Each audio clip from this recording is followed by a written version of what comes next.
હવે આગળ વાત કરીએ તો અંકલેશ્વર નેશનલ ફાયર સર્વિસ દિવસે જ પાનોલીમાં 2 કંપનીમાં ભીષણ આગ, અફડાતફડીનો માહોલ। અંકલેશ્વરની પાનોલી ઔદ્યોગિક વસાહતમાં 2 કંપનીઓમાં આગ ફાટી નીકળતા દોડધામ મચી જવા પામી હતી। 12 જેટલા ફાયર ફાઇટરોએ લગભગ 6 થી 7 કલાકની જહેમત બાદ આગ પર કાબુ મેળવ્યો હતો। આજ રોજ નેશનલ ફાયર સર્વિસ ડેની ઉજવણી કરવામાં આવી રહી હતી। તેવામાં અંકલેશ્વરમાં ફરી એકવાર ભીષણ આગનો બનાવ સામે આવ્યો હતો।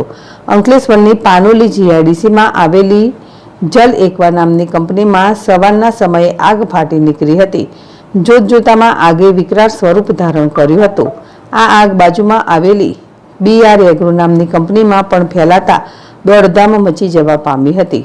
બનાવની જાણ થતાની સાથે જ એક પછી એક 10 થી 12 જેટલા ફાયર ફાઇટરો ઘટના સ્થળે પહોંચ્યા હતા અને પાણીનો મારો ચલાવી આગ પર કાબુ મેળવવાના પ્રયાસો શરૂ કર્યા હતા। તો બીજી તરફ સેફટી અને હેલ્થ વિભાગ, ગુજરાત પ્રદૂષણ નિયંત્રણ બોર્ડ અને પોલીસનો કાફલો પણ ઘટના સ્થળે પહોંચ્યો હતો। કંપની તરફ જતા તમામ માર્ગો કોર્ડન કરી આગ પર કાબુ મેળવવાના પ્રયાસો શરૂ કરવામાં આવ્યા હતા। લગભગ 6 થી 7 કલાકની જહેમત બાદ આગ પર કાબુ મેળવવામાં સફળતા મળી હતી। સદનસીબે આ બનાવમાં કોઈ પણ જાનહાનિ થઈ ન હતી। બંને કંપનીના સ્ટોરેજ એરિયામાં આગ લાગી હોવાની પ્રાથમિક માહિતી મળી રહી છે।